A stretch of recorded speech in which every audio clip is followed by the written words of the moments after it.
2024 में कहीं ना कहीं सबक सिखाना काम 2024 तक पहले चंडीगढ़ जाने लग रहे खाली आता वहां हमके कुछ ना कुछ करेगा बिल्कुल करांगे भाई सच्चा मनता रहे हैं दूसरी उसका दादा की भी वो मना रहा था जन्मदिन मना रहा था उसका हमारा तो खून में किसान नहीं है उसकी कितने की देखो कितने खून में किसान ने क्या कर दिया उसने भाई किसानी भूल गया वो देवीलाल के तो वो जूतियां की भी आउट कौन करने लग रहा देवीलाल के चलाए रास्ते पे चल जा फिर जनता ने दुखी होने की क्या जरूरत थी? मुख्यमंत्री पे जहाज पे हेलीकॉप्टर पे घूम के चले गया ना धरती पे उतर के देखे मुख्यमंत्री भी धरातल पे क्या हो रहा है जहाँ फ्लड आया हुआ वहाँ बिजली के कनेक्शन काटे जा रहे हैं बिजली का बिल कहाँ से भरेंगे फसलें तो बर्बाद होगी ना मजदूरों के पास काम है ना किसानों के पास कुछ बचा है तो मुख्यमंत्री हेलीकॉप्टर से घूम रहा है ये हेलीकॉप्टर से प्रदेश नहीं चलता।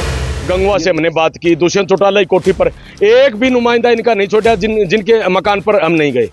ये एक तरफ तो कहते हैं किसान साथियों के लिए हमारे 24 घंटे दरवाजे खुले रहेंगे जब किसान इनके दरवाजे पर जाता है तो इनका मात्र या तो चौकीदार पाता है या ड्राइवर पे पाता है ज्ञापन लेने के लिए लेकिन रास्ते में इन्होंने रोकने का प्रयास किया कह रहे हैं डीसी बातचीत करेगा। अरे डीसी से के दरवाजे से ही तो हम आए मुख्यमंत्री को चंडीगढ़ जाने से पहले ही समस्या का समाधान कर देना चाहिए।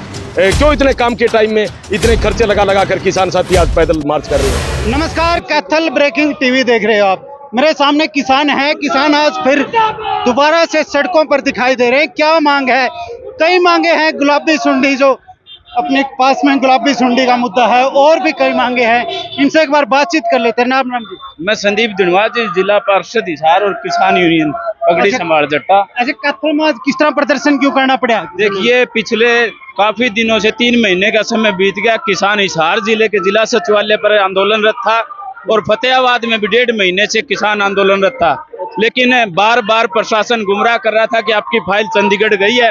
अब किसान चंडीगढ़ ही फाइल ढूंढने के लिए निकल चुके हैं और विधानसभा तक ये कूच किया जाएगा और किसानों की जो फाइलें ये बोल रहे हैं भी अटकी पड़ी है उनको आगे बढ़ाने का काम करे और किसान अपने हकों को मजबूती के साथ इस सरकार से छीनने का काम करेगा। ये था उस फाइल में ऐसा गुम कर दी सरकार ने क्या था गुम कर ये फसल बीमा जो किसानों ने कराया था वो भी कहीं ना कहीं कंपनियां और सरकार मिलकर किसानों का डपना चाह रही है और वहीं दूसरी तरफ जो बाढ़ आई थी अब हमारे हरियाणा में पीछे बार बार झूठे ढकोसले सरकार द्वारा दिए जा रहे हैं लेकिन किसानों को पैसे के नाम पर सिर्फ और सिर्फ धोखा ही मिल रहा है। इन सभी मुख्य मांगों को लेकर के आज ये चंडीगढ़ कूच किसानों के द्वारा किया गया और विधानसभा का घेराव कर करके इस सरकार की छाती पर गोड्डा रख के किसान अपना हक छीनने का काम करेगा।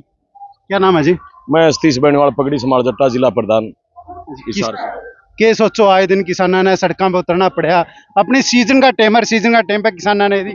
हम भी सोचा यह बात हो बहुत मजबूरी है किसान साथियां खेता में बहुत काम है लेकिन जरूरी काम छोड़ के किसान साथी पिछले 117 दिनों से हिसार बैठे रहे और 46 दिन से लगातार पक्का मोर्चा फतेहबाद में भी चलता रहा। बाढ़ के हालात हो गए जहां सरकार को बाढ़ के हालात में किसान साथियों के साथ खड़ा होना चाहिए था वहां किसान संगठनों ने मदद की। सरकार अपने 2024 की इलेक्शन की जनसंवाद करते मुख्यमंत्री फिर रहे थे 3 दिन हिसार में भी लगाए लेकिन पक्का मोर्चा हिसार में किसान साथी लगाए बैठे थे और जो ये रिलायंस कंपनी है इन्होंने किसानों के साथ बहुत मोटा फ्रॉड किया है। 2017 से आज तक पैसे लूटने का काम किया इन्होंने और 5,000 करोड़ पिछले 2017 से आज तक इन्होंने हिसार जिले से कमाने का काम किया। अब जब देने की बारी आई तो किसान साथियों के 1.5 साल बाद में प्रीमियम में जो सीएससी सेंटर से जिन किसान साथियों ने बीमा करवाया था उनके पैसे वापस डाल रही है और ये कह के डाल रही है कि कागज में कमी है इनकी गिरदावरी पूरी नहीं है। तो गिरदावरी जिस दिन पॉलिसी नंबर मिल गया पॉलिसी नंबर जारी हो गया किसान ने जिस दिन पॉलिसी करवाई उस दिन कागज पूरे थे तो आज क्यों नहीं है। और सरकार आज तक भी आप उठा के देख सकते हो रिलायंस कंपनी के बारे में आज तक कुछ कहा तो क्योंकि अनुराग ठाकुर का जो खेल मंत्री है उसका भाई हरियाणा के अंदर रिलायंस कंपनी देख रहा है और मैं नहीं मानता कि रिलायंस कंपनी के खिलाफ हरियाणा सरकार भी बोल सके। देखो हमने बार बार प्रशासन से बोल दिया ये मंत्री एमएलए भी वहां घूम रहे हैं। गंगवा से हमने बात की दुष्यंत चौटाला की कोठी पर एक भी नुमाइंदा इनका नहीं छोड़ा जिनके मकान पर हम नहीं गए। ये एक तरफ तो कहते हैं किसान साथियों के लिए हमारे 24 घंटे दरवाजे खुले रहेंगे जब किसान इनके दरवाजे पर जाता है तो इनका मात्र या तो चौकीदार पाता है या ड्राइवर पे पाता है ज्ञापन लेने के लिए लेकिन इन्होंने किसानों के बारे में एक शब्द बोला ये हमने 15 दिन पहले तय किया था अगर जे किसान साथियों की समस्या एक हल नहीं हुई तो किसान साथी पैदल चंडीगढ़ के लिए आना विधानसभा कुछ करने के लिए किसान साथी पक्का मोर्चा फतेहबाद से जाएंगे लेकिन रास्ते में इन्होंने रोकने का प्रयास किया कह रहे हैं डीसी बातचीत करेगा। अरे डीसी से के दरवाजे से ही तो हम आए मुख्यमंत्री को चंडीगढ़ जाने से पहले ही समस्या का समाधान कर देना चाहिए। क्यों इतने काम के टाइम में इतने खर्चे लगा लगा कर किसान साथी आज पैदल मार्च कर रहे हैं। दुष्यंत उसका दादा की भी वो मना रहा था, जन्मदिन मना रहा था उसका। हमारा तो खून में किसान नहीं है, उसकी कितने की देखो कितने खून में किसान ने क्या कर दिया उसने। भाई किसान नहीं भूल गया वो देवीलाल के तो वो जूतियां की भी आउट कौन करने लग रहा। देवीलाल के चलाए रास्ते पे चल यार, फिर जनता ने दुखी होने की क्या जरूरत थी।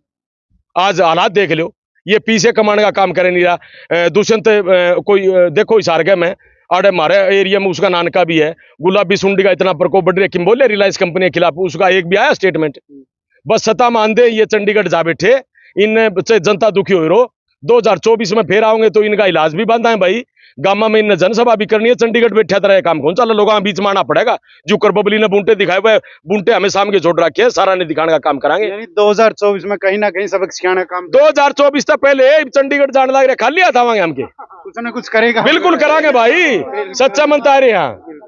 हाँ जी, क्या नाम है जी? ओम प्रकाश। ये कहना चाहोगे किसान ना आए दिन प्रदर्शन धरने और कदे दिल्ली और कदे फिर चंडीगढ़? देखो मैं किसान संघ आपके प्रदर्शन के सभी भाइयों को राम राम। जो देख रहे हैं उनको किसान संघ समिति पगड़ी समाज जटा जिला प्रधान ओम प्रकाश मेरा नाम है। हमें सरकार को ये बताना चाहते हैं कि हमारा किसानों का जो बीमा क्लेम रह रहा है और ये मुआवजा रह रहा है, जो फ्लड के एरिया में आए है, फ्लड कितना तकड़ा आ रहा था, उसमें खट्टर आया था फतेहबाद के अंदर। किसानों के बारे में एक भी बात उन्होंने नहीं बोली कि ये भी किसानों का पानी आ रहा है और आ रहा है। 3 दिन रहा, उन्होंने आपके वोटों के लिए जनसभा कर रहा है, उन पर ही जोर लगा रहे वो सारा। ये किसानों का पोर्टल पर डाल देने 24 घंटे में लो जाने का वो समस्या। पोर्टल उनका चलता ही नहीं, पोर्टल बंद है। पोर्टल में वो जो डालना है, एक फसल का डल रहा है, ना ट्यूबवेल का डल रहा है, ना कोई डांगर पशु मर गया उसका डल रहा है, ना कोई मकान का डल रहा है। ये हमने बहुत बार डीसी को बताया, देखो जी ये पोर्टल बोले पोर्टल पर चढ़ाओ, पोर्टल पर वो एक भी नहीं चढ़ रहा है।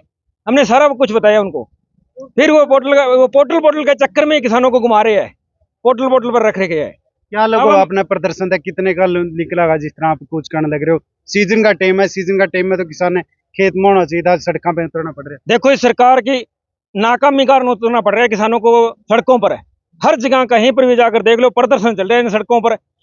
आंगनबाड़ी वर्कर है तो उनका चल रहा है, आशा वर्कर है उनका चल रहा है, कलरक थे उनका चल रहा है, सभी का ये सड़कों पर ही है। ये सरकार बहुत निकम्मी सरकार है, इसको सबक सिखाना पड़ेगा। इसके लिए हम जा रहे हैं अभी, या तो हमारा मुआवजा ये क्लेम बीमा क्लेम है, जो सेम की समस्या है वो टाइम से सेम की समस्या है, आज की नहीं है। भट्टू एरिया में जो बुन्ना एरिया में बहुत तकड़ी सेम की समस्या है, बहुत टाइम का बढ़िया समस्या है। धन्यवाद जी। जी बहन जी, क्या नाम है? नमस्कार सर, हरियाणा महिला प्रधान हिसार जिले से। आज चौथा थोड़ा सा पीछे रखो, आज चौथा दिन है जी चल रहे हुए। बहुत ही मजबूरी है, बूढ़े 80-80 साल के बूढ़े और छोटे छोटे बच्चे और महिलाएं चल रही है। थोड़ा भी शर्म नहीं कर रही है सरकार, पैरों में छाले भी पड़ गए देखो हैं, मजबूरी है। और भावुक अपील कर रही हूँ मैं इस सरकार से। हमारी कोई जाति विशेष किसी से लड़ाई नहीं है, ना हम सरकार से कोई लड़ाई करना चाहते हैं। संविधान के अंदर लोकतंत्र हमारा देश है, तो भारत देश है, तो कृषि प्रधान देश है, ये सारे कृषि पर ही निर्भर है। तो देखो फतेहबाद जिले के अंदर आप अब जाके देखो अभी भी पानी खड़ा है, और वहाँ के विधायक क्या बोल रहे हैं 70 के अंदर ये पानी है ही नहीं, और उल्टे सुल्टे बयान दे रहे हैं ये। तो अब मौजूदा सरकार है तो हमारा तो मतलब उनकी तरफ ही, मतलब हमारी नजर उनकी तरफ ही है ना, भी हमारी मदद करे, वो पक्ष करे या विपक्ष करे, कोई तो आए ना सामने।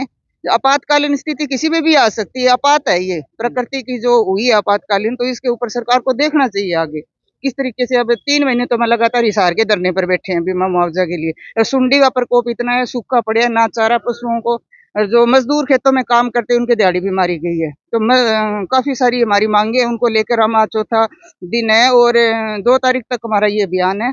और अब भावुक अपील बार बार कर रहे हैं भी संज्ञान ले हरियाणा सरकार। पैदल कूच है विधानसभा, 117 दिन पक्का मोर्चा हमने हिसार के अंदर लगाया। 50 दिन के लगभग होने को है कि हमने फतेहाबाद के अंदर मोर्चा भी चल रहा है। जो स्थानीय प्रशासन है वो कहता है भी सरकार लेवल की मांग है, तो सरकार बात सुनना नहीं चाह रही। अब सरकार को जगाने के लिए फिर ये सरकार को जगाने के लिए विधानसभा जा रहे हैं, क्योंकि बाढ़ ने तबाही मचाई है। अभी सरकार बाढ़ के ऊपर कोई स्पष्ट नहीं बता रही कितना मुआवजा देंगे, कब देंगे। बीमा कंपनियां हैं जिन्होंने बीमा प्रीमियम तो काटती है बीमा कंपनी, मगर जब क्लेम देने की बारी आती है तो क्लेम नहीं मिलता। गुलाबी सुंडी ने नरमा बर्बाद कर दिया, कहीं बाढ़ है तो कहीं सूखा है। मगर हरियाणा का जो मुख्यमंत्री है वो कुंभकर्ण की नींद सोए हुआ है। मुख्यमंत्री को जगाने के लिए पैदल जा रहे हैं। हरियाणा के इतिहास में ये किसानों का पहला पैदल कूच है विधानसभा की तरफ कि पैदल जाकर हम अपनी बात सुनाएंगे मुख्यमंत्री को, क्योंकि इसमें मुख्यमंत्री के साथ हमारी मीटिंग हुई थी जिसमें मुख्यमंत्री ने ये मानना था कि जो जुमला मालकाना जमीन वाला मामला है उसको किसानों को हक देंगे, मगर वो भी हक नहीं दिया जा रहा। प्रदेश के अंदर नशे की जो भरमार लगातार बढ़ रही है, तो सरकार बिल्कुल फेल हो चुकी है और किसान की बात नहीं सुन रही। बात सुनाने के लिए हम पैदल, आप देख सकते हो छोटे बच्चे, बुजुर्ग, महिलाएं सब इसमें शामिल हैं और इतनी गर्मी में भी सड़क पर चल रहे हैं। और हम अब विधानसभा जाएंगे, जहां विधानसभा में जो विधायक चुन के भेजते हैं अपन, उन्होंने अपनी बात रखनी होती है इलाके की, मगर वो विधायक है जो जनता की आवाज नहीं करते वहां, वो तो अपने उनके लिए ये राजनीति व्यापार है। तो हमने, आप तो कह रहे हो मुख्यमंत्री निरीक्षण नहीं करते, मुख्यमंत्री ने हेलीकॉप्टर में निरीक्षण किया था आपने, मुख्यमंत्री पे जहाज पे हेलीकॉप्टर घूम के चले गया ना, धरती पे उतर के देखे मुख्यमंत्री भी धरातल पे क्या हो रहा है। जहाँ फ्लड आया हुआ वहाँ बिजली के कनेक्शन काटे जा रहे हैं, बिजली का बिल कहाँ से भरेंगे, फसलें तो बर्बाद होगी, ना मजदूरों के पास काम है ना किसानों के पास कुछ बचा है। तो मुख्यमंत्री हेलीकॉप्टर से घूम रहा है। ये हेलीकॉप्टर से प्रदेश नहीं चलता, ये देश सड़क पे आने पे, खेत में आने पता लगता है देश में हालात क्या है। उसको हालात नहीं पता, क्योंकि मुख्यमंत्री जो बना हुआ है वो मुख्यमंत्री जब सड़क पे नीचे आके देखेगा, जब वो खेत में जाके देखेगा, तो वो देश की जनता का, मतलब प्रदेश की जनता का हालत को समझ पाएगा। मगर वो समझना नहीं चाहते। वो उनको पता है भी ये लोग धर्म और जात के नाम पे बढ़ जाते हैं। जब चुनाव आते हैं तो वो चुनाव धर्म और जाति के करा के जीत जाते हैं। इसलिए चंडीगढ़ जा रहे हो आप, कहीं ना कहीं डंडे और भी तैयार हैं आपके लिए। देखिए, अंग्रेज के वक्त भी लोग लड़े थे जब गोली मिलती थी। अंग्रेज के खिलाफ आवाज उठाने का मतलब फांसी और गोली। अब तो ये आजाद देश है जो भगत सिंह ने आजाद कराया था। इनके डंडे और इनकी जेलें कभी आंदोलन कमजोर नहीं करती, ये आंदोलन और तेज होता है। दुनिया का इतिहास है, जब जब इन्होंने डंडे मारे, जब जब लोग जेल गए हैं, तो वो आंदोलन और तेज हुआ है। तो ये डंडे मारेंगे तो समझ लो जिस दिन डंडे मारे उस दिन ये आंदोलन जो शिखर पे आ जाएगा।